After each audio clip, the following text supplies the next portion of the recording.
Bismillahirrahmanirrahim. Assalamualaikum warahmatullahi wabarakatuh. Waalaikumsalam warahmatullahi wabarakatuh.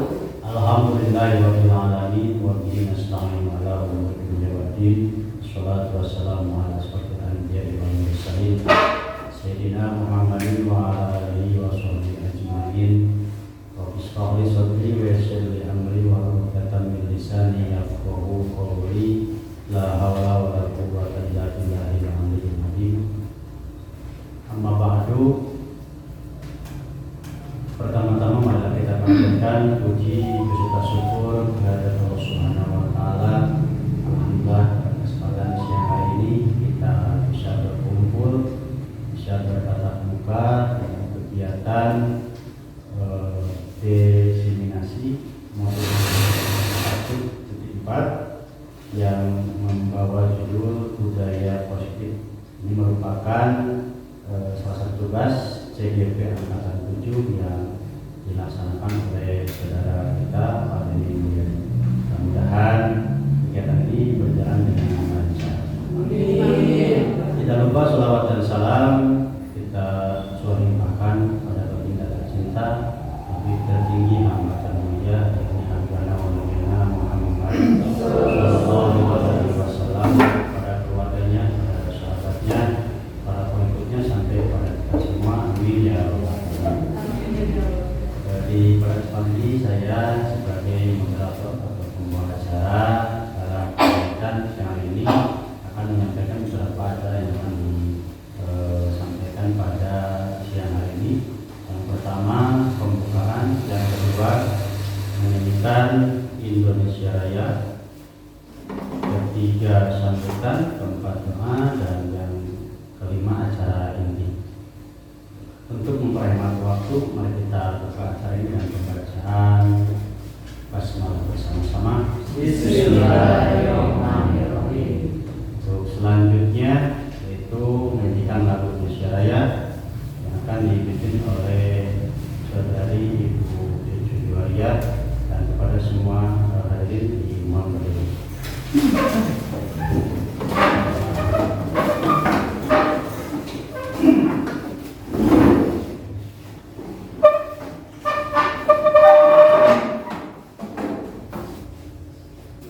Hiduplah Indonesia Raya.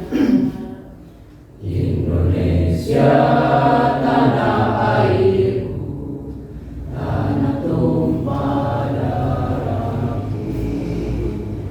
Di sanalah aku berdiri, jadi pandu ibuku.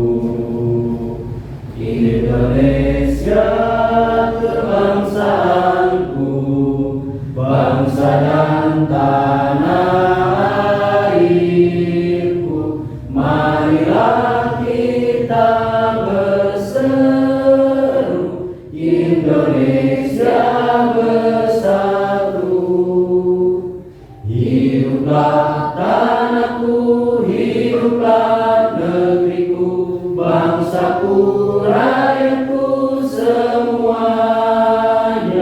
Bangunlah jiwanya, bangunlah badannya untuk Indonesia Raya. Indonesia Raya, merdeka, merdeka, tanahku, negeriku yang ku cinta. Indonesia Raya, merdeka, merdeka, hiduplah Indonesia Raya.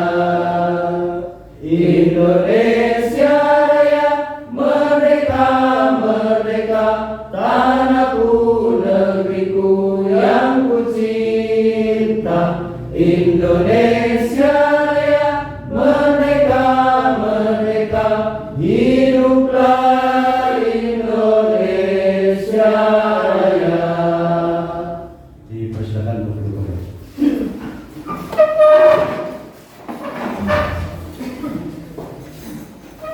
Untuk selanjutnya sambutan dari Kepala Sekolah SDN 1 Gunung kepada Ibu Haji Ainata, dipersilakan. Bismillahirrahmanirrahim. Assalamualaikum warahmatullahi wabarakatuh. Waalaikumsalam warahmatullahi wabarakatuh. Alhamdulillah, alhamdulillahirabbil alamin. Wassalatu wassalamu ala asyrofil anbiya'i wal mursalin wa ala alihi wa sahbihi ajmain. Amma ba'du. Bapak Ibu guru yang saya hormati, syukur alhamdulillah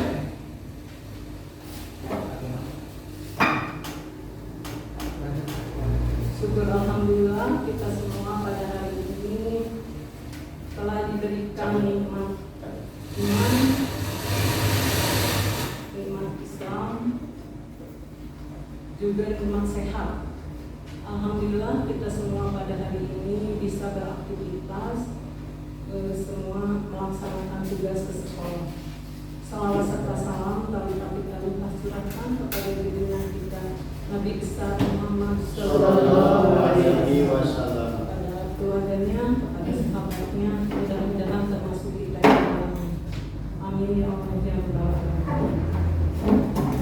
Agenda guru penggerak Saudara Pak Denny menjadi SPD, alhamdulillah masuk ke angkatan 7 Kabupaten Tasikmalaya pada tahun 2022. Alhamdulillah pula dari SD kita sudah ada yang mewakilinya. Maka dari itu mari berlomba-lomba kepada yang guru yang masih muda-muda berlomba-lomba untuk mengikuti program CGP. Pada program CGP itu ada beberapa tahapan yang harus dilalui, dan nanti setelahnya lulus bukan lagi CGP namanya tapi PG GP, guru penggerak. Kalau sekarang CGP calon guru penggerak, dan setelahnya mengikuti dia beberapa tahapan jadi guru penggerak. Tujuan dari guru penggerak itu yaitu untuk dapat menggerakkan komunitas belajar bagi guru baik di sekolah maupun di wilayah pendidikan lainnya. Nah, untuk itu sekali lagi kepada rekan-rekan yang belum mengikuti program CGP, supaya semuanya mengikuti program CGP. Alhamdulillah, ucapan terima kasih kepada Saudara Pak Denny Mulyadi yang sudah berjuang mengikuti beberapa tahapan yang sudah dilaluinya. Mudah-mudahan sebentar lagi beliau bukan lagi CGP namanya, tapi guru penggerak. Dan alhamdulillah Pak Denny Mulyadi sekarang sudah memotivator kepada rekan yang belum. Mudah-mudahan di tahun 2023 personil dari SDN 1 Gunung Sari ini semuanya nanti menjadi guru penggerak. Mudah-mudahan pada kesempatan ini aksi nyata yang akan digelar oleh Saudara Denny Mulyadi SPD berjalan lancar, diberikan kemudahan, akhirnya sukses tanpa ekses. Amin ya Allah ya Rabbal alamin. Pada kesempatan ini saya selaku Kepala SDN 1 Gunung Sari sekaligus membuka kegiatan aksi nyata ini.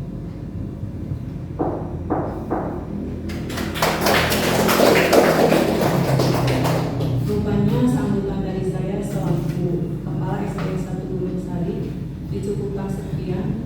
Bila taufiq wal hidayah. Wassalamualaikum warahmatullahi wabarakatuh. Waalaikumsalam warahmatullahi wabarakatuh.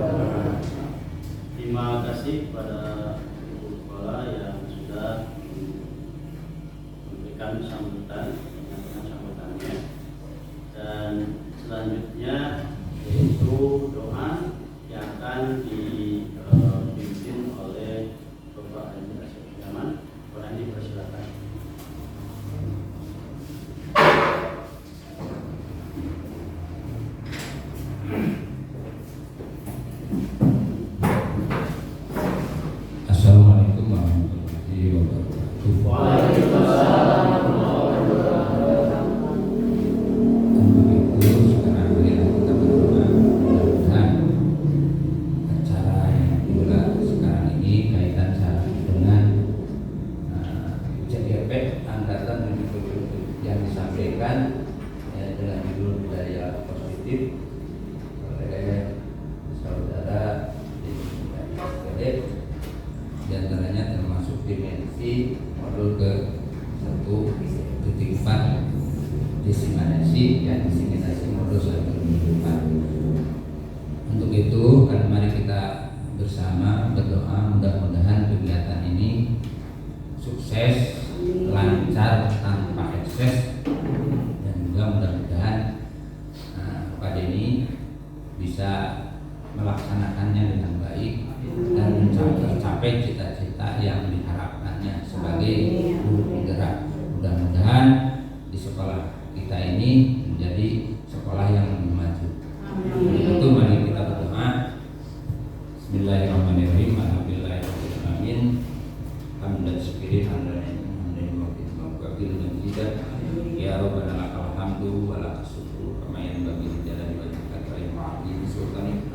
Allahumma sholli ala sayyidina Muhammad wa ala sayyidina Muhammad sholatan tunjina biha min al-afwal wal wa taqbilana biha jamil hajat wa tudahhirna biha min jami' syai'at wa tarfa'una biha indaka ala darajat wa tuballighuna as-sabilat bil ayati rabbana innahu sami'un qaribun mujibud da'wat ya qariyal hajat Rabbana la tuzigh qulubana ba'da idh hadaytana wa hab lana min ladunka rahmatan innaka antal wahhab.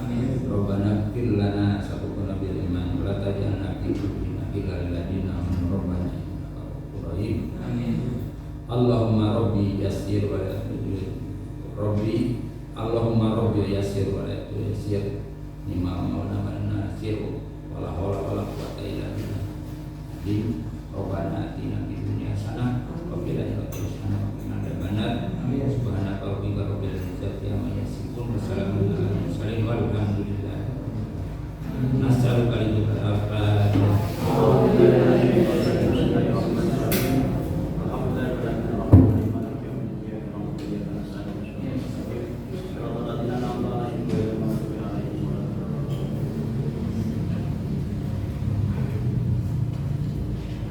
Terima kasih pada yang sudah memimpin doa. Mudah-mudahan energi kegiatan pada siang hari ini berjalan dengan lancar. Dan mungkin rangkaian kegiatan pembukaan aksi nyata diseminasi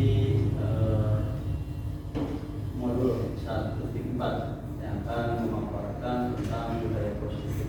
Untuk itu, mari kita simak, mari kita dengarkan tentang materi budaya positif. Silakan kepada Pak Denny jadi untuk memaparkan materinya.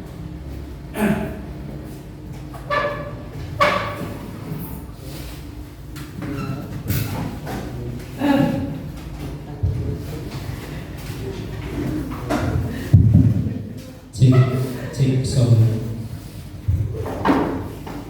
Baik, terima kasih Bapak pengatur waktu pembawa acara ya. Dan saya juga ucapkan terima kasih banyak kepada Ibu Kepala yang telah memberikan motivasi penuhnya, dukungan penuhnya atas terselenggaranya kegiatan diseminasi ini.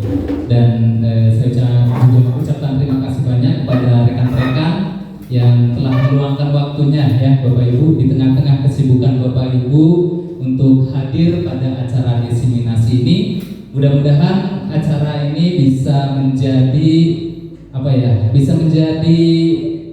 betul motivasi, suntikan motivasi buat Bapak Ibu dan buat kita semuanya untuk belajar lebih baik lagi untuk perkembangan ataupun kemajuan pendidikan di sekolah kita. Amin. Bapak Ibu, sebelumnya saya sampaikan, meskipun tadi sudah disampaikan oleh Bapak pembawa acara bahwa diseminasi ini adalah salah satu tugas ya dari rangkaian tugas dari begitu banyaknya tugas untuk para calon guru penggerak. Jadi di modul 1.4 yang selama 1 bulan kemarin saya tempuh, jadi calon guru penggerak diberikan waktu 1 hari untuk menyampaikan kepada rekan-rekan di sekolahnya mengenai apa yang sudah mereka pelajari di bagian budaya positif ini. Oleh karena itu nanti Bapak Ibu semuanya, bukan berarti saya berdiri di sini di depan Bapak Ibu itu sudah paling bisa, bukan ya Bapak Ibu. Jadi kita sama-sama belajar. Nanti saya sampaikan apa yang sejauh ini sudah saya dapatkan pada program pendidikan program guru penggerak tersebut, dan mudah-mudahan nanti dengan hasil belajar ini kita bisa menerapkannya meskipun sedikit-sedikit di sekolah tercinta kita.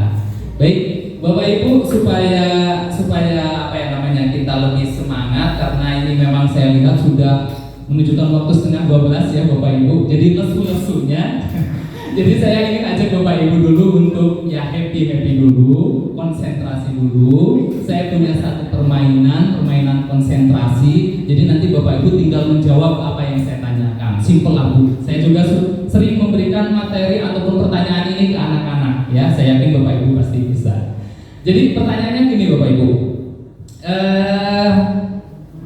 Di suatu hutan, nah ini di suatu hutan ada pohon pisang yang kebetulan pohon pisang tersebut sudah berbuah matang-matang, ya. Jadi ada ceritanya dulu Bu sebelum pertanyaan. Nah, di bawah pohon pisang tersebut ada seekor singa kelaparan Bu, ya. Jadi ada seekor singa yang kelaparan Pak Bu di bawah pohon pisang tersebut. Nah, di balik batu tidak jauh dari pohon pisang tersebut ada monyet yang sama juga kelaparan Bapak Ibu.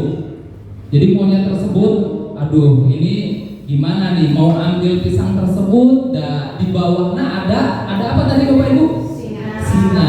Alhamdulillah dari konsentrasi ya. Ada singa. Nah sekarang pertanyaannya kira-kira menurut Bapak Ibu bagaimana tuh Bu cara monyet makan pisang Bapak Ibu? So, coba di bawah pohon pisang itu ada seekor singa yang kelaparan ya Bapak Ibu.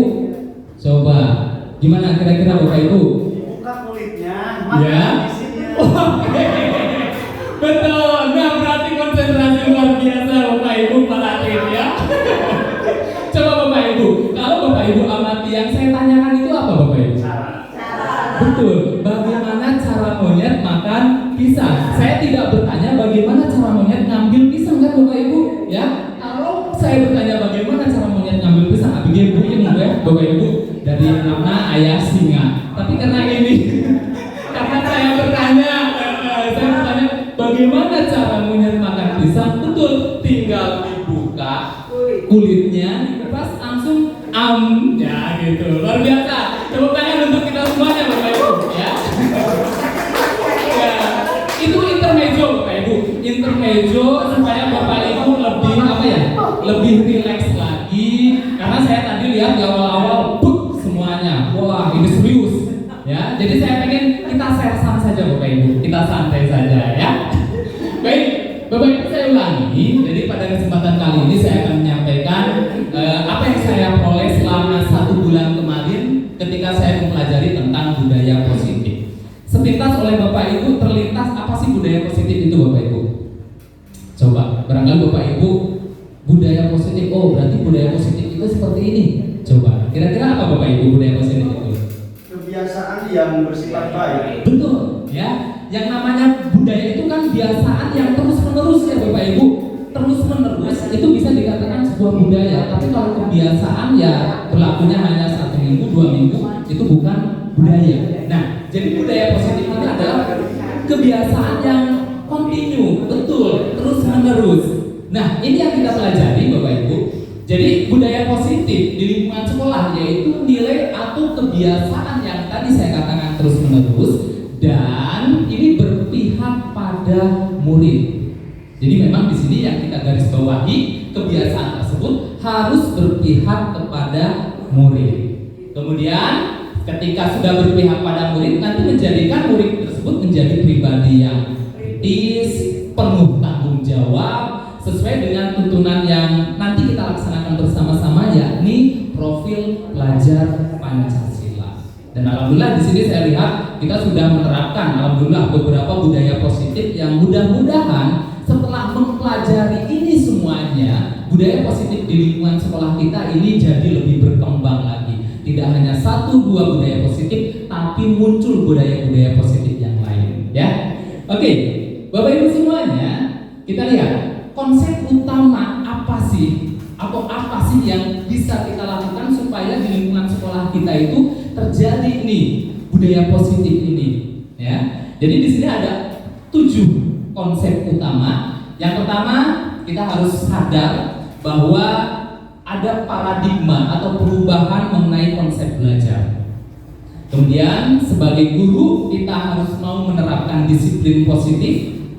Kemudian kebutuhan dasar manusia kita sebagai guru harus paham benar seperti apa. Dan ini termasuk salah satu materi yang paling saya suka Bapak Ibu, ya.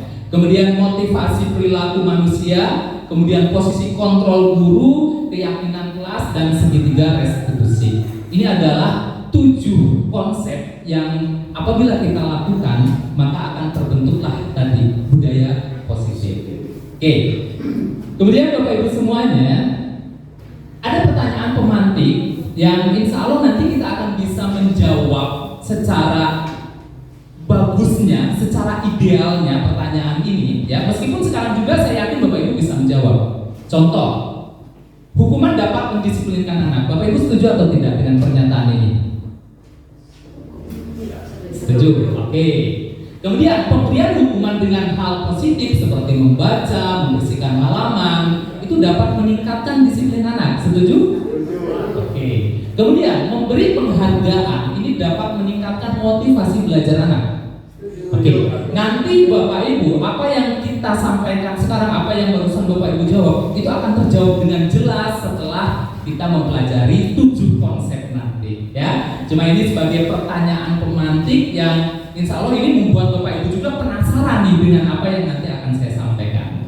Oke, kita lanjut Bapak Ibu semuanya.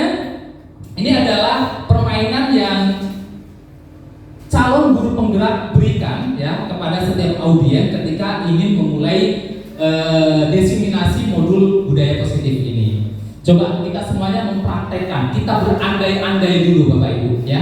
Kita berandai-andai, kita semuanya mengepalkan tangan sekuat mungkin, dan kita berandai-andai bahwa dalam kepalan tangan kita ini ada sesuatu yang sangat berharga yang tidak bisa kita berikan kepada siapapun itu, ya. Baik itu emas, naulah bebas, ya. Emas, kayak perhiasan atau apapun itu, ataupun anak, kita anggap anak di kepala kita berandai-andai saja Bapak Ibu. Kemudian ada orang lain yang mencoba datang di kehidupan Anda dengan segala cara untuk membuka kepalan tangan yang benar-benar sekuat tenaga ini kita jaga Bapak Ibu. Mereka yang datang mencoba dengan membujuk kita untuk membuka kepalan tangan tersebut, menghardik, mengintimidasi, memarahi, bahkan ada yang mau menyogok Bapak Ibu untuk kita mau membuka kepalan tangan tersebut. Kira-kira ketika kita ada di posisi ini, apa yang kita lakukan Bapak Ibu? Apakah kita akan membukanya atau tetap menutupnya Bapak Ibu? Tetap menutupnya, ya. Saya yakin semuanya menjawab tetap menutupnya. Kenapa? Karena di sini memang sesuatu yang sangat berharga, betul kan Bapak Ibu, ya? Sesuatu yang sangat berharga. Wah, bukan sekuat apapun mereka ingin merebut, ya tidak akan kita berikan, ya. Kalaupun memang kita udah terdesak, wah, udah posisi bahaya, mengancam nyawa, barulah mungkin kita berikan. Nah, dari ilustrasi ini Bapak Ibu, itu bisa ditarik nanti ke konsep yang kebetulan ada pakar pendidikan nanti yang menyambungkan dengan teori yang berkaitan dengan proses pembelajaran. Yang mana isinya bahwa kontrol itu ternyata ada pada diri kita. Pemegang penuh kontrol itu ternyata diri kita sendiri Bapak Ibu, ya. Kalaupun orang lain, contoh ada anak yang wah gimana motahnya, gimana nakalnya, ketika mereka tidak mau dikontrol, sekuat apapun kita sebagai guru mengontrol dia tidak mau gitu Bu, ya. Kecuali kalau dia memang udah terpaksa, bosen rudet ningali guru eta ngamu koe sok lah, berat-berat dikontrol, ya. Jadi sama seperti itu Bapak Ibu. Pemegang penuh kontrol siswa mau enggaknya diatur dan lain sebagainya, dia melakukan sesuatu, itu adalah diri kita sendiri. Oke, kita lanjut Bapak Ibu. Yang pertama, dari perubahan paradigma belajar, ini adalah konsep pertama yang yuk kita sama-sama belajar mengenai konsep ini. Ini disampaikan oleh salah satu tokoh pendidikan, dia seorang psikiater juga, di mana dia bernama Dr. William Glasser. Dia mengatakan ada perubahan sebenarnya paradigma dari konsep belajar dulu dengan sekarang. Dalam bukunya beliau mengatakan bahwa ilusi kalau guru itu bisa mengontrol murid. Jadi sebuah ilusi kalau kita itu hanya mengontrol murid. Karena memang untuk saat ini bagusnya kita tidak boleh mengontrol murid, ya. Kita hanya boleh untuk menuntun saja, bukan mengontrol seperti maksa harus begini, ya. Kemudian kita nunjuk siswa harus melakukan seperti itu. Karena kalau memang mereka tidak tergerak dalam hatinya untuk melakukan tersebut, ya kita tidak akan bisa, Bapak Ibu. Kalaupun bisa, paling cuma ya berlaku hanya sesaat, ya. Kemudian ilusi juga bahwa penguatan positif itu efektif dan bermanfaat.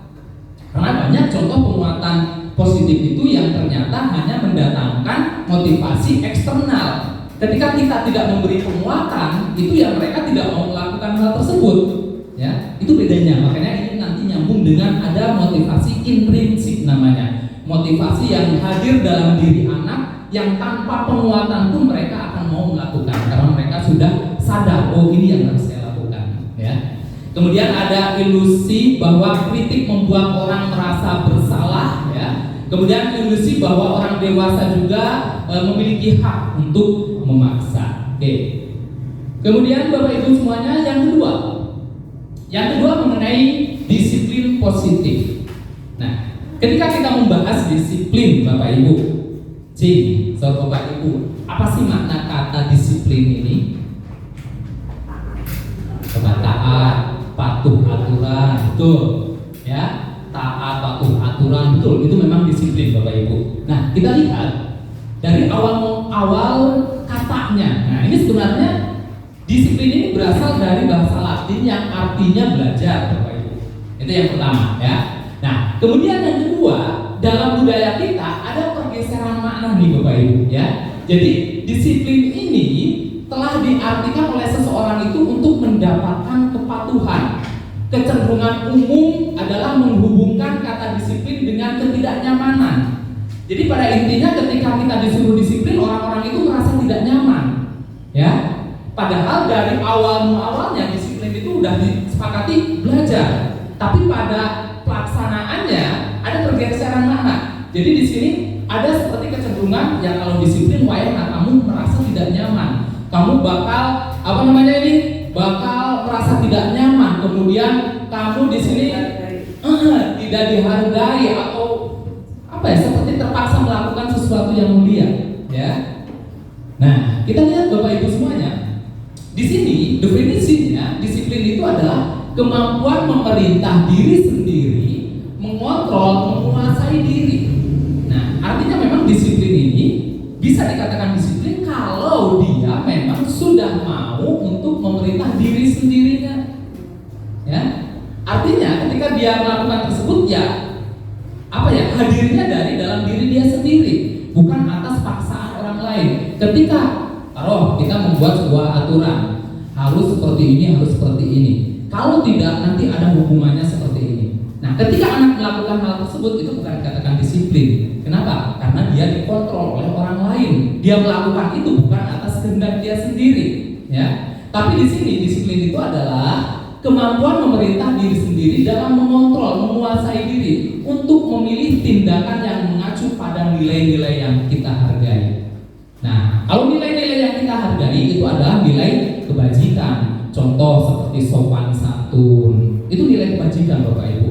Ketika kita dengan paksa, awas, udah, lamun engke papendak sareng guru wayahna, kedak senyum sapa salam, sambil kita memarahi. Nah, itu ketika anak melakukan tersebut, itu bukan disiplin namanya Bapak Ibu, ya. Oke. Nilai yang kita hargai adalah nilai kebajikan, sifat positif, ya. Makanya dalam IKM itu nanti kita diarahkan supaya mengaitkan itu dengan dimensi profil pelajar Pancasila. Nah, di mana profil pelajar Pancasila ini saya ingatkan lagi Bapak Ibu, ini. Ya. Yang pertama, kita memang nanti mengarahkan supaya anak-anak itu memiliki dimensi beriman dan bertakwa. Alhamdulillah Bapak Ibu, ya, apabila kita lihat dari program ataupun budaya yang kita lakukan di sekolah, itu sudah banyak yang menunjukkan, ya, bagaimana kita mendisiplinkan anak-anak supaya mereka menerapkan dimensi beriman dan bertakwa, seperti belajar sebelum berdoa sebelum belajar, berdoa setelah belajar. Itu juga merupakan penerapan untuk disiplin Bapak Ibu ya. Kemudian sholat duha, meskipun mungkin berlaku hanya untuk beberapa kelas ya, sholat duha atau membaca Al-Quran di dalam kelas. Kemudian kemarin mudah-mudahan itu bisa menjadi sebuah penerapan budaya positif yang berkelanjutan. Kemudian berkebinekaan global, artinya menghargai perbedaan. Ini juga sama Bapak Ibu ya. Ketika kita mengarahkan kepada anak-anak, kita harus menghargai perbedaan dan lain sebagainya. Ini sudah masuk ke dimensi kebinekaan global. Kemudian gotong royong, alhamdulillah kita sudah mengajarkan kepada anak-anak setiap hari Sabtu kita harus membersihkan minimal kelas masing-masing. Dan ketika anak-anak melakukan tersebut rutin tiap hari Sabtu tanpa kita suruh, berarti mereka sudah menerapkan dimensi gotong royong. Ini adalah nilai-nilai kebajikan Bu. Ada kreatif, bernalar kritis, dan juga mandiri. Oke. Kemudian kita lanjut Bapak Ibu. Nah, kebutuhan dasar manusia. Nah, ini salah satu materi yang saya sukai juga Bapak Ibu ya. Dari sekian banyaknya materi di modul 1.4 yang disampaikan di pendidikan guru pemula. Kebutuhan dasar manusia. Nah, kita sebagai seorang guru Bapak Ibu, ketika kita menghadapi anak didik kita harus pahami. Jadi segala tindakan yang kita lakukan, baik oleh siswa ataupun kita sebagai seorang guru, pasti semuanya memiliki tujuan untuk memenuhi kebutuhan ini. Kita kerja Bapak Ibu, karena kita memiliki tujuan ataupun kebutuhan survival, ya, kebutuhan bertahan hidup, makan dan lain sebagainya. Begitu juga dengan pencuri mungkin Bu, mereka terpaksa mencuri karena ada kebutuhan dasarnya. Apa? Kebutuhan bertahan hidup. Pokoknya tidak lepas dari 5 kebutuhan dasar ini Bapak Ibu.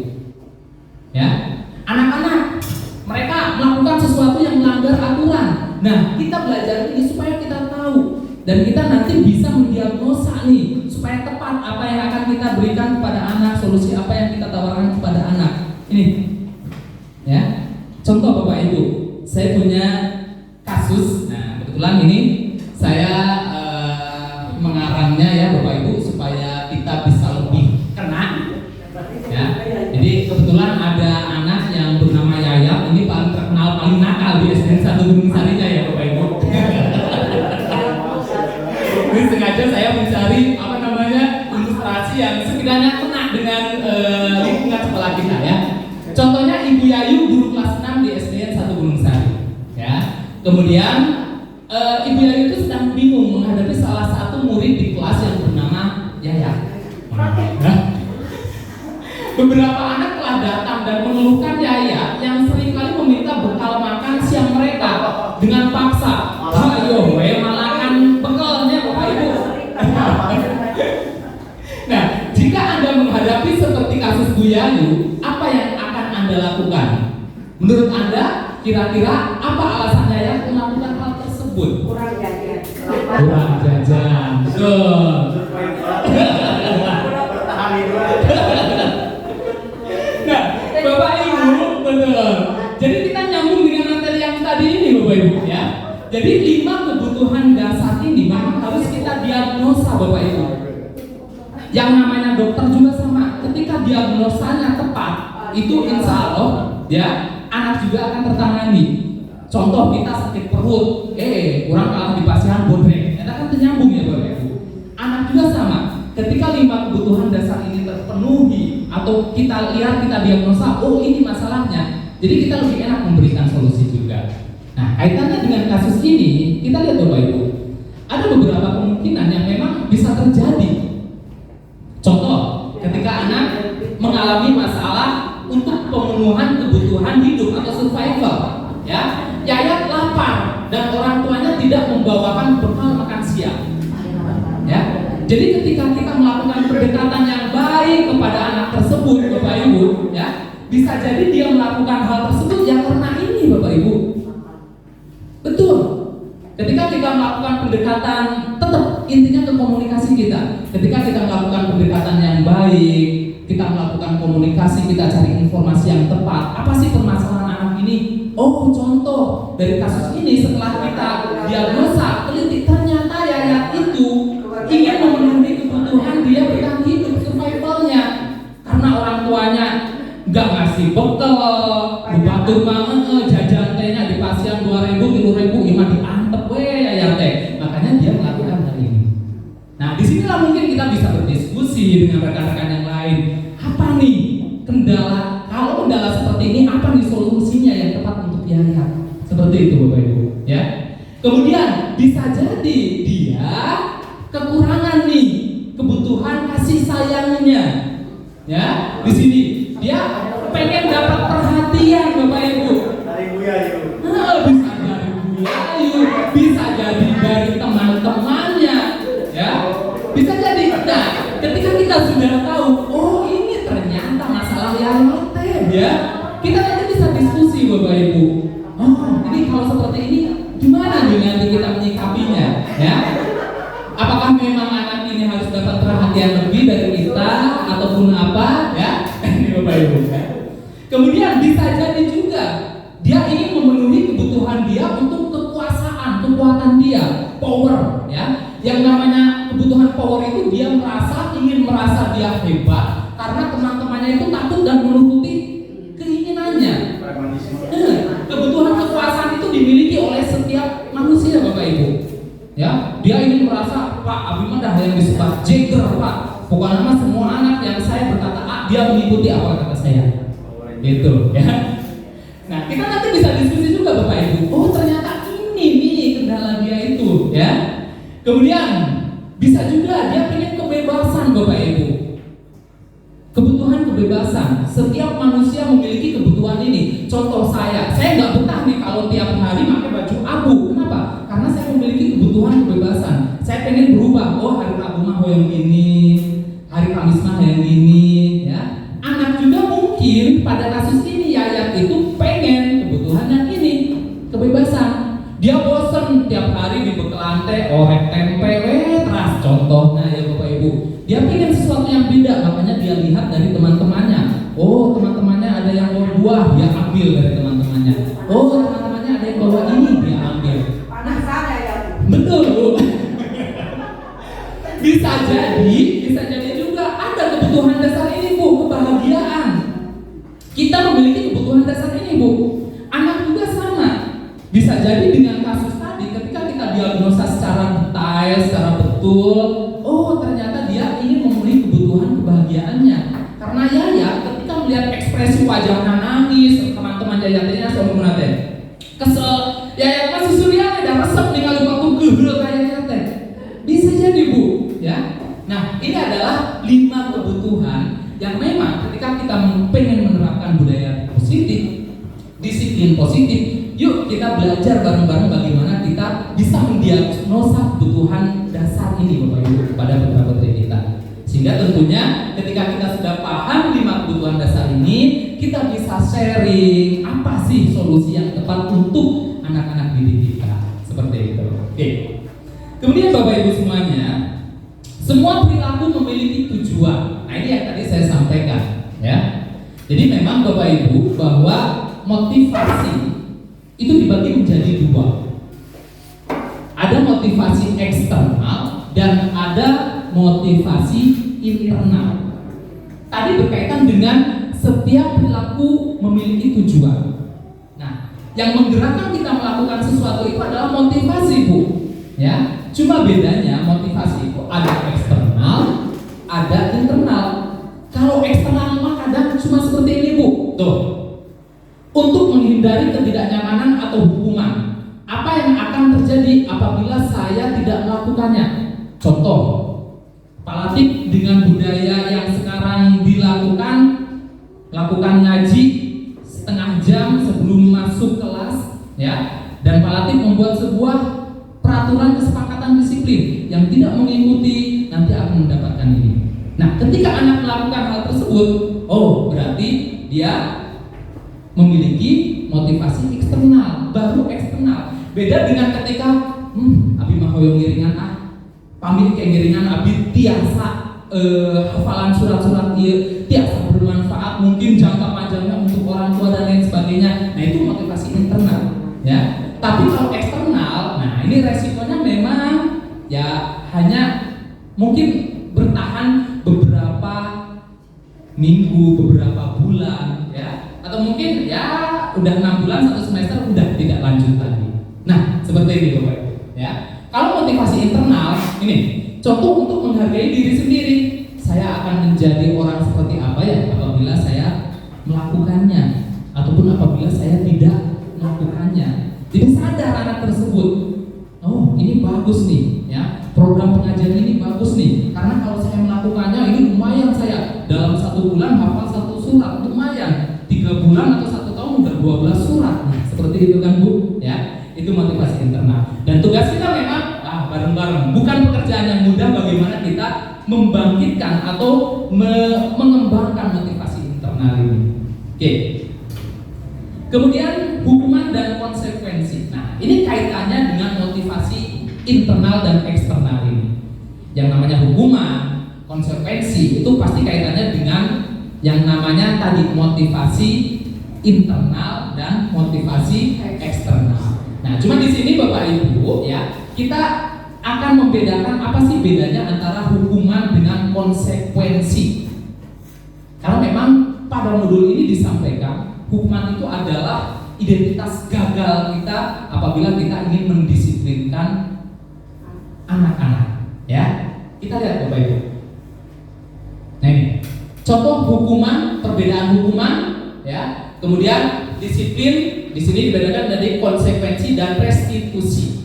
Kalau hukuman udah pasti ini sifatnya gagal dan bentuknya juga negatif, ya. Kalau konsekuensi ini masih netral, bisa negatif, bisa positif, ya. Kalau restitusi ini memang yang kita bareng-bareng nanti pelajari, kita bareng-bareng laksanakan karena ini identitasnya sudah identitas berhasil dan juga hasilnya positif, ya. Contoh untuk hukuman, jadi rata-rata hukuman itu pasti sesuatu yang menyakitkan.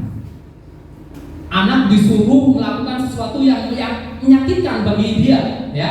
Padahal ketika dia tidak mau dikontrol, sekeras apapun kita menyakitkan anak tersebut, ya, anak-anak paling membukanya itu ya atas dasar, ya sok kena namanya hari ini saya dikontrol oleh dia, oleh bapak ibu, ya. Kemudian hukuman itu pasti menimbulkan sifat tidak nyaman. Korban mendapatkan keadilan, murid anak tersakiti, perilaku pasif agresif meningkat, ya. Kemudian di sini murid itu cenderung nanti resikonya membenci aturan, bahkan bukan hanya aturan, ya. Bahkan banyak anak yang membenci guru itu karena dia banyak menerapkan hukuman-hukuman yang memberikan dia rasa sakit, Bapak Ibu, ya. Bapak Ibu mungkin pernah dengar ya, Abimah dikaina, ingat kasih bapak kita bahwa pernah digiur, ya. Nah itu salah satunya ketika kita memberikan hukuman yang memang menyakitkan bagi anak tersebut, Bapak Ibu. Beda ceritanya dengan konsekuensi. Nah ini hampir mirip-mirip antara konsekuensi dengan hukuman. Tapi nanti ketika saya sudah sajikan kasusnya, saya yakin Bapak Ibu bisa membedakan, oh ternyata konsekuensi itu seperti ini, ya. Hukuman itu seperti ini, ya. Oke, kita lihat Bapak Ibu semuanya. Kita berlatih, ya, supaya Bapak Ibu nanti bisa membedakan apa sih bentuk hukuman dan seperti apa sih bentuk konsekuensi itu. Contoh, lari mengelilingi lapangan basket 2 kali karena dia terlambat hadir di sekolah. Menurut Bapak Ibu itu hukuman atau konsekuensi? Hukuman. Oke. Terus, membersihkan coretan yang dibuat di meja tulis. Hukuman atau konsekuensi? Konsekuensi. Kemudian, murid diminta untuk push up 15 kali karena dia tidak menggunakan masker. Hukuman. Menggantikan kertas tugas teman yang dia coret. Konsekuensi. Berjemur di lapang basket pukul 12 siang karena mengobrol dengan teman. Murid diminta bertelanjang kaki sepanjang hari karena tidak menggunakan sepatu warna hitam. Hukuman. Berdiri di depan kelas sambil mengangkat kaki satu, ya, karena tidak menjawab pertanyaan. Hukuman. Oke. Nah, jadi kita bisa lihat Bapak Ibu semuanya, ternyata hukuman itu cirinya yang tadi yang pertama, dia akan menyakitkan. Terus kedua, kadang dia suka tidak nyambung Bapak Ibu. Kesalahan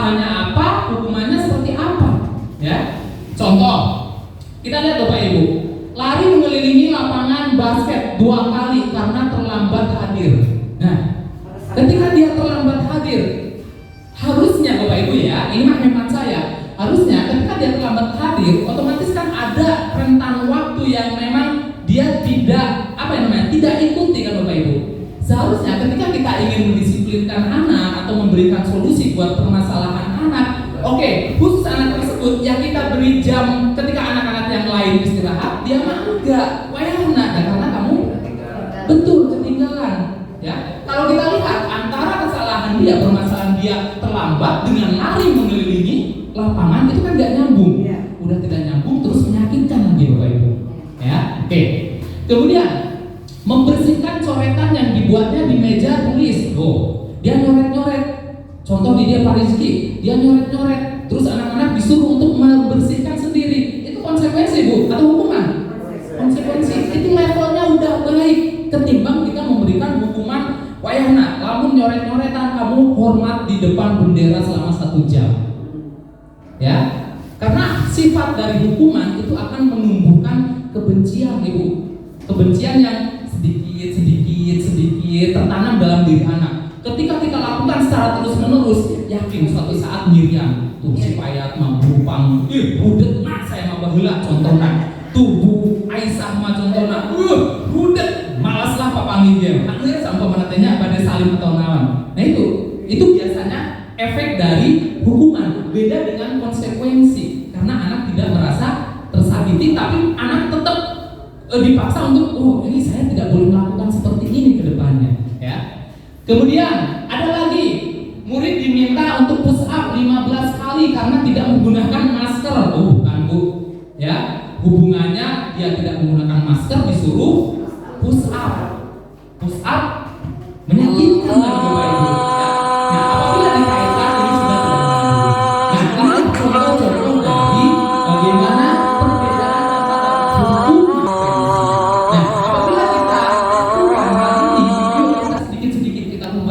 Budaya hukuman kita rubah ke budaya konsekuensi. Apalagi nanti kalau kita belajar bareng-bareng bisa menerapkan budaya restitusi, ya. Oke. Kita lihat lagi Bapak Ibu semuanya. Nah ini restitusi atau posisi kontrol. Nah ini yang paling sangat saya senangi Bapak Ibu dari materi budaya positif ini. Kenapa? Karena dari materi ini saya bisa mengukur diri. Oh ternyata posisi saya sekarang jadi seorang guru ini baru di posisi ini, ya. Jadi inilah posisi kontrol kita Ibu saat ini. Ada yang posisi kontrolnya dia hanya bertindak sebagai seorang penghukum, ada yang pembuat merasa bersalah, ada yang posisinya dia sudah bisa sebagai teman dengan murid itu, ada yang posisinya dia masih sebagai seorang pemantau, dan ada posisinya yang sudah bertindak sebagai seorang manajer.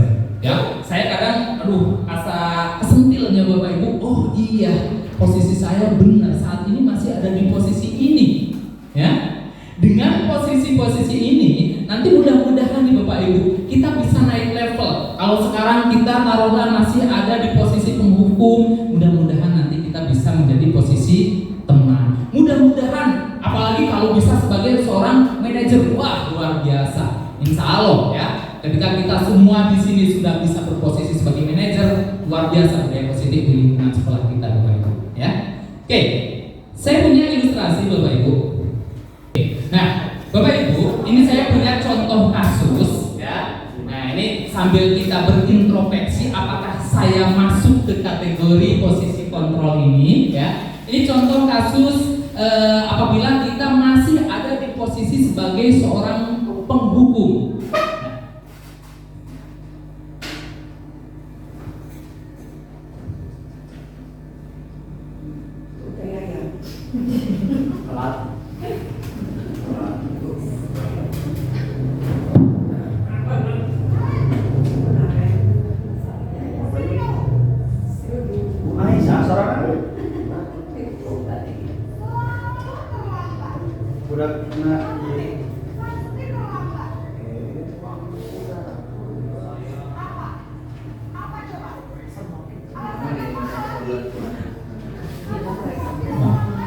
sepintas saja kita udah bisa lihat ya Bu, bedanya bagaimana posisi penghukum.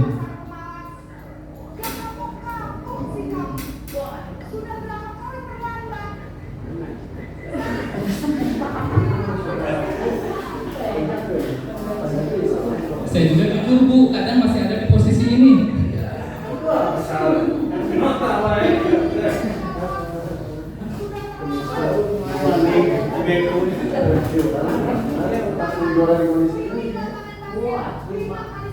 Wah, tuh ya. Oke, nah kita lihat Bapak Ibu, yang tadi saya sampaikan, yang tadi Bapak Ibu semuanya simak, itu adalah posisi ketika kita ada di posisi penghukum. Cirinya ya seperti tadi, dia sukanya menghadir, menunjuk, ya. Kemudian apalagi berkaca pinggang, cangkeng dan lain sebagainya ya Bapak Ibu. Terus membentak, dia memberikan hukuman baik itu verbal ataupun fisik, ya. Karena sama-sama menyakitkan ya Bu. Kadang verbal juga sok nyelkit karena hati-hati ya Bu. Fisik ya, lebih ke fisik terasanya kan, ya. Nah, kita lihat dampaknya apabila kita sering ataupun melakukan budaya seperti ini, dampaknya apa yang akan terjadi kepada siswa? Yang pertama, murid akan menjadi pribadi yang pendendam. Pendendam itu tidak hanya berlaku untuk dengan sesama anak, tapi pendendam juga kepada guru yang melakukan ataupun yang ada pada posisi ini. Ya. Kemudian tidak menyukai guru tersebut, itu mah udah lah, ya. Itu mah udah apa yang namanya resikonya. Ketika kita berada di posisi ini, guru itu yang kadang tidak disukai oleh anak. Ketika dia seolah-olah suka di hadapannya, itu memang untuk memperlihatkan, oh, gimana padahal di belakang dia tidak menyukai guru tersebut. Ya, ini adalah posisi penghukum Bapak Ibu. Kemudian yang kedua kita lihat. Nah, yang kedua ada posisi pembuat merasa bersalah. Nah, kita lihat. Sama kasusnya ya Bapak Ibu.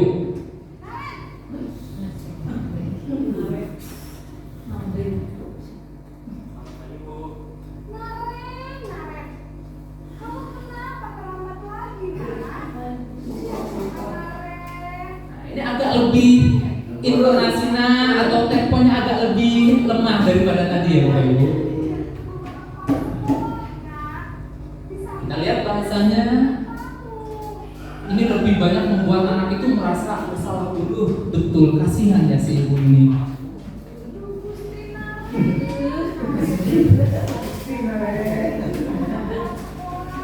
Itu kepanjangannya Anaren gitu namanya. Panggilannya Naren.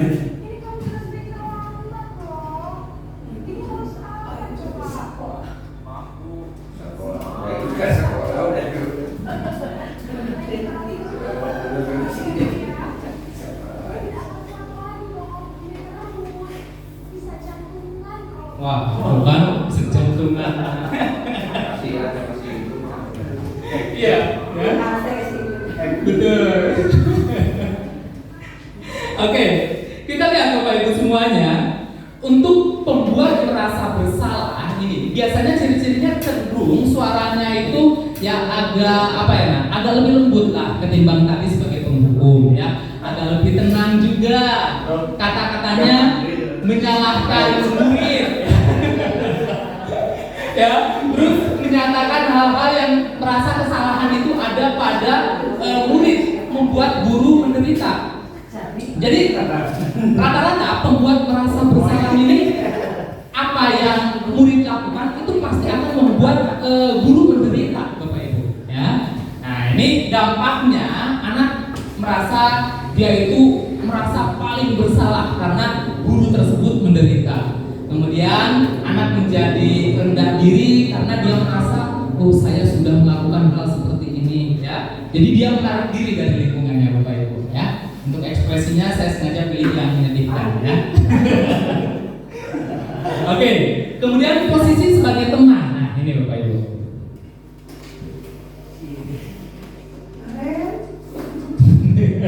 Kemarin jadi terkenal ya Bu.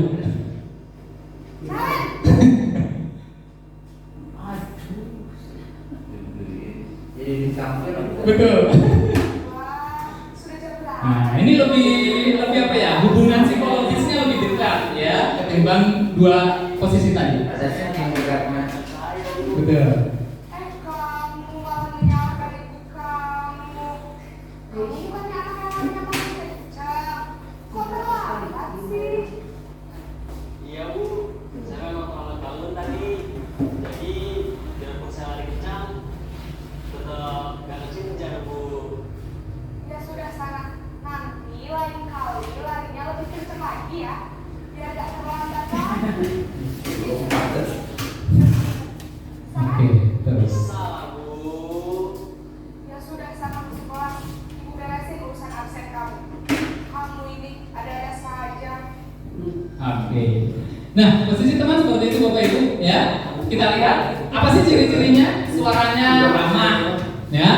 Kemudian cenderung bersenda gurau dengan anak, ya. Jadi dia membimbing, dia memberikan arahan itu sambil bersenda gurau. Terus murid juga senang dengan akrab. Jadi tidak ada unsur seperti tadi menimbulkan kebencian dan juga permusuhan, ya. Namun di sini kita lihat dampaknya. Murid ini hanya akan bergantung kepada satu orang saja, ya. Di sini faktor ketergantungan. Jadi apabila di sini semuanya kita, ya, hanya satu orang yang memiliki karakter seperti itu, ya berlakunya hanya untuk ke guru itu saja, Bapak Ibu, ya. Contoh nanti Bu Yayu yang memiliki posisi kontrol sebagai teman, maka anak-anak yang lain, anak kelas saya atau anak kelas apa, ya mungkin hanya oleh Bu Yayu saja bisa merubah budaya positif dia, ya. Karena memang yang posisi sebagai temannya hanya Bu Yayu saja. Kemudian murid masih tidak mendiri karena dia masih berpikir, oke, udah nanti mas saya konsultasi atau ngobrol apa-apa dengan Bu Yayu, karena mereka merasa Bu Yayu yang pantas untuk kita jadikan acuan ataupun bimbingan dan lain sebagainya. Oke. Kemudian masih ada posisi pemantau Bapak Ibu. Kita lihat untuk posisi pemantau. Kasusnya masih sama, ya. Sinaren lagi.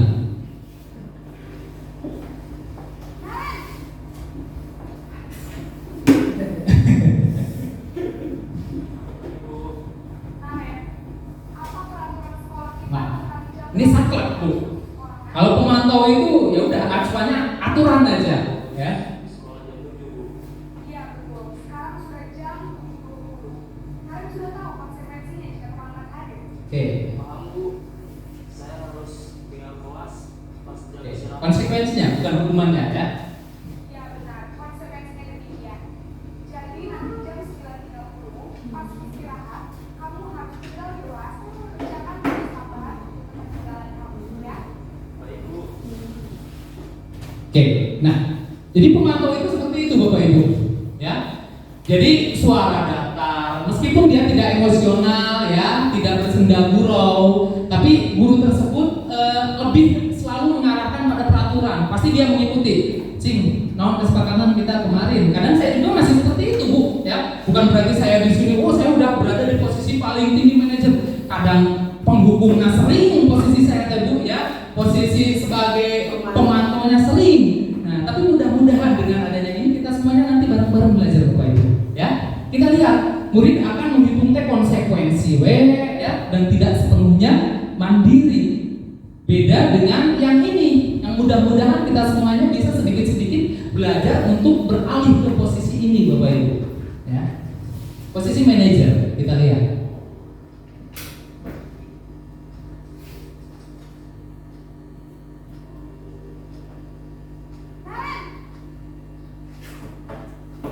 Aduh, lagi naren ya. Oke, jika kita lihat posisi temannya nggak ada, ya. Pemantaunya nggak ada. Jadi sekarang bagaimana ini kalian? Maaf bu, saya lupa tahu alarm saya semalam. Baiklah, menurut kamu keyakinan sekolah yang mana yang Nah, ditingkatkan? ini nanti nyambung ke materi kita Bapak Ibu. Keyakinan, ya. Dan orang lain mungkin ya bu. Setuju. Jadi, apakah kalian meyakini prinsip saling menghormati tersebut? Iya bu, saya meyakininya. Apakah kalian bersedia memperbaiki masalah keterlambatan ini?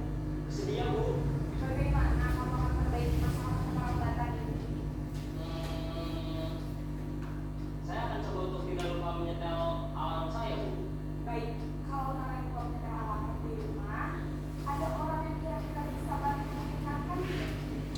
bagaimana guru mendiagnosa juga permasalahan anak. Selain Kak Eva, ada ibu saya. Baik, jadi yang mengenal saya adalah Kak Emma dan Ibu Novia. Kira-kira akan mulai sekolah kapan kemarin? Setelah pulang sekolah, akan segera saya lakukan. Baik, jadi Karen akan setel alarm untuk bangun besok pagi dan akan diingatkan oleh kakak dan ibu dan Karen ya. Ada lagi yang mungkin perlu dilakukan Karen? Agar tidak terlambat bangun lagi. Baik Karen. Oke. Bersama kamu, sekarang kamu kembali ke kelas. Kita lihat Bapak Ibu. Nah, ini nanti kita bareng-bareng Bapak Ibu kita belajar bagaimana kalau kita ingin menjadi posisi manajer ini ya Bapak Ibu. Ciri-ciri dari posisi manajer ini suara netral, kemudian tidak emosional, tidak terlalu ramah dan ya tidak bernada tinggi. Kemudian guru juga tulus mengajukan pertanyaan-pertanyaan yang nantinya bisa membuka pikiran anak untuk menemukan solusi untuk permasalahan dia ya. Kemudian guru membimbing murid untuk memecahkan masalah secara mandiri. Di sini dampak kepada siswa, dia bisa belajar dari kesalahannya, kemudian murid mandiri, murid percaya diri, dan dapat memecahkan masalah. Nah, yang saya suka dari materi penyampaian ini kemarin Bapak Ibu, jadi memang apapun yang kita miliki, apabila kita tidak melakukan dengan sungguh-sungguh, itu nanti akan percuma Bapak Ibu. Ya, akan sia-sia. Makanya memang kembali ke diri kita. Apabila kita contoh seperti saya paham nih Bu aturan ataupun posisi manajer itu seperti ini, tapi ketika memang kita proses belajarnya tidak sungguh-sungguh untuk mencapai posisi ini, yaitu sama Bapak Ibu, kita sia-sia ya. Makanya nanti di sini mudah-mudahan kita bisa bareng-bareng Bapak Ibu, kita bisa kolaborasi. Setidaknya ketika kita tidak ada di posisi penghukum, ya kita lebih naik level Bapak Ibu. Lebih naik level ke posisi yang lebih baik lagi. Oke. Kemudian Bapak Ibu semuanya, kita lihat posisi kontrol ini contoh-contohnya seperti tadi Bapak Ibu ya. Kemudian kita lihat keyakinan kelas. Nah, ini yang memang harus kita sepakati khususnya untuk guru kelas Bapak Ibu. Jadi khusus untuk guru kelas Bapak Ibu, kita memang harus bisa membuat sebuah keyakinan kelas. Artinya keyakinan kelas ini adalah kesepakatan yang disepakati oleh semua anak di kelas-kelas tersebut.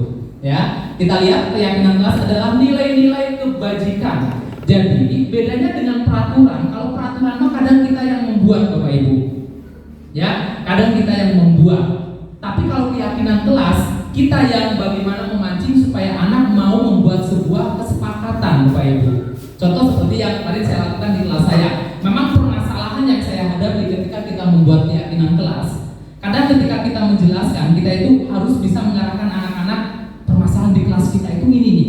Gimana anak-anak supaya sepakat semuanya untuk tidak melakukan tidak melakukan permasalahan ini. Contoh, ketika saya membuat sebuah keyakinan kelas dengan sebuah sosialisasi sudah ke keyakinan kelas.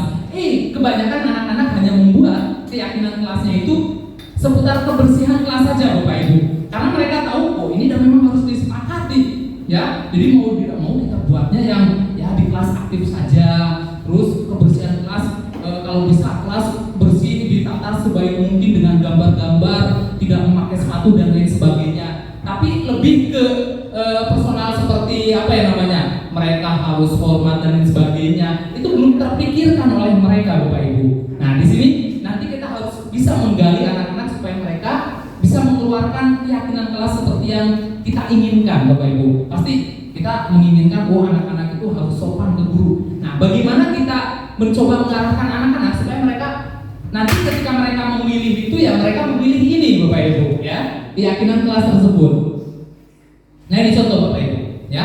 Jadi ketika kita ingin menerapkan budaya positif, pertama yang harus dilakukan adalah kelas. Ya. Jadi kita terapkannya ya di kelas masing-masing. Ketika kelas kitanya taruhlah semuanya contohnya kelasnya tidak maksimal, di lingkungan yang lebih besar lagi, di lingkungan sekolahnya, yakin juga tidak akan berhasil Bapak Ibu. Makanya ini disampaikan ke tiap-tiap guru kelas. Kenapa? Karena supaya minimal budaya positif itu lahirnya di kelas dulu. Ya, di lingkungan paling kecil, kelas dulu. Dengan membuat kesepakatan kelas. nanti baru ketika di kelasnya sudah terbiasa, nanti akan terbentuk sebuah budaya positif yang bisa berlaku di lingkungan sekolahnya, lingkungan yang lebih luas lagi, lebih besar lagi. Oke. Kemudian Bapak Ibu semuanya, ini contoh peraturan dan keyakinan kelas. Bedanya, kalau peraturan selalu kembalikan buku ke tempatnya, ya. Kalau keyakinan kelas, nilai dari hal seperti itu apa? Tanggung jawab. Ya. Jadi kita nanti membuat keyakinan ini saja. Jadi biar kita menjelaskan tanggung jawab itu ya bukan hanya ini, ya. Menyimpan sepatu di tempatnya, menyimpan tas di tempatnya, bisa buku di tempatnya, itu adalah bentuk dari tanggung jawab. Kalau peraturan mah ya hanya oke, kembalikan buku ke tempatnya. Dah, ya. Terus dilarang mengganggu orang lain. Nah, itu kan sama, menghormati Bapak Ibu, keyakinan kelasnya. Jadi yang kita buat ini. Jadi kita harus menghormati orang lain. Menghormati itu bisa dilarang mengganggu orang lain, ya. Dilarang contohnya menghina orang tua siswa tersebut, ya, ataupun banyak-banyak lagi yang lainnya, ya. Oke. Kemudian pembentukan keyakinan kelas ini adalah contoh seperti yang kemarin saya lakukan. Cuma memang yang saya amati kebanyakan dari keyakinan kelas yang mereka ingin lakukan itu hanya baru di seputar kebersihan kelas, keindahan kelas, ya, tapi belum lebih ke hal-hal yang seperti yang tadi saya sampaikan. Oke, kemudian segitiga restitusi. Nah, yang terakhir ini segitiga restitusi. Ini kaitannya dengan bagaimana ketika kita akan menghadapi anak-anak ketika mereka menemukan sebuah permasalahan, Bapak Ibu. Ketika kita ingin mendisiplinkan anak-anak. Nah, segitiga restitusi, Bapak Ibu, itu memiliki 3 sisi. Yang pertama, sisi paling bawah ini menstabilkan identitas. Kemudian yang kedua, validasi tindakan yang salah, menanyakan apa tindakan kamu yang menyebabkan kamu datang ke sini, ya. Kemudian menanyakan keyakinan kelas, artinya menanyakan keyakinan kelas, kesepakatan kita itu apa nih sehingga kamu kemarin bisa melakukan tindakan yang salah. Kemudian nanti akhirnya kita menanyakan ke anak tersebut apa yang harus dilakukan supaya dia tidak mengulangi permasalahan tersebut atau perbuatan tersebut. Ini contohnya Bapak Ibu. Contoh yang pertama dari menstabilkan identitas. Jadi menstabilkan identitas itu contohnya kita bisa menyampaikan ke anak, Bapak Ibu, oh ya nggak apa-apa, ya, kamu berbuat salah hari ini tidak apa-apa. Jadi kita minimal membangkitkan anak-anak supaya anak-anak tidak merasa, saya ini menjadi anak-anak yang gagal. Beda dengan ketika kita sebagai posisi penghukum langsung, kita mengecap anak-anak, pasti anak-anak tersebut, oh anak-anak gagal, ya, gagal dibanding anak-anak yang lain. Tapi untuk segitiga restitusi tahapan yang pertama ini kita memanggil anak, tapi dengan menstabilkan identitas dulu. Jadi kita tidak menganggap anak ini produk gagal meskipun dia melakukan kesalahan, ya. Kita berikan dia motivasi, oh ya, buat salah tidak apa-apa, ya. Kemudian tidak ada manusia yang sempurna, pasti semuanya luput dari kesalahan. Meskipun nanti pada realitasnya ya untuk bahasanya kita olah sendiri kan Bapak Ibu, ya. Yang penting intinya kita tidak membuat anak-anak tersebut merasa gagal, ya. Kemudian kita bisa menyelesaikan ini, kita sampaikan bahwa kita bukan hanya anak sendiri, ya. Kita sebagai guru nanti akan membantu, ya. Bapak Ibu tidak tertarik mencari siapa yang salah, tetapi Bapak ingin mencari solusi dari permasalahan ini, ya. Kemudian kamu berhak merasa seperti itu. Oke.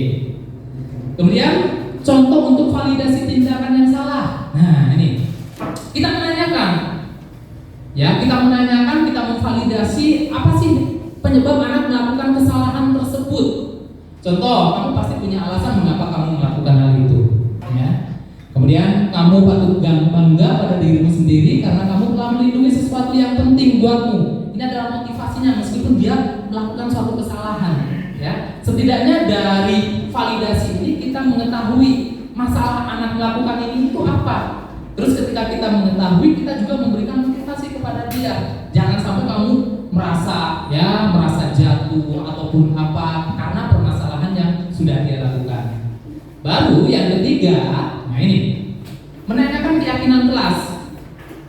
Otomatis ini berkaitan dengan kesepakatan kelas, keyakinan kelas yang oleh guru-guru kelas tersebut sudah dibuat, ya. Nanti apa yang kita percaya sebagai kelas atau keluarga. Kemudian apa nilai-nilai yang kita sepakati. Jadi biarkan anak-anak menyadari, oh kemarin kan kita sepakat ini, kok sekarang kita yang melanggar. Intinya seperti itu Bapak Ibu. Jadi biarkan anak-anak itu dia sadar, oh kemarin itu kesepakatan ya dibuat oleh dia sendiri. Tapi kenapa kita sekarang yang melanggar? Dengan kesepakatan seperti itu nanti tidak akan ada muncul, oh guru ini benci sekali saya ke guru ini, ya. Kenapa? Karena dia sadar aturan ini yang membuat itu adalah saya. Kenapa saya melanggarnya, ya? Terus apa bayangan kita tentang kelas yang ideal? Kemudian kamu mau jadi orang seperti apa? Itu bisa pertanyaan-pertanyaan seperti itu Bapak Ibu untuk menanyakan keyakinan kelas. Intinya Bapak Ibu dari segitiga restitusi ini, yang pertama ketika ada permasalahan murid, kita memang tidak menjudge dia melakukan kesalahan itu. Oh oke, ini kesalahan penuh kamu, ya. Ini kesalahan semuanya benar-benar dari kamu. Kemudian lanjut ke kita memberikan hukuman.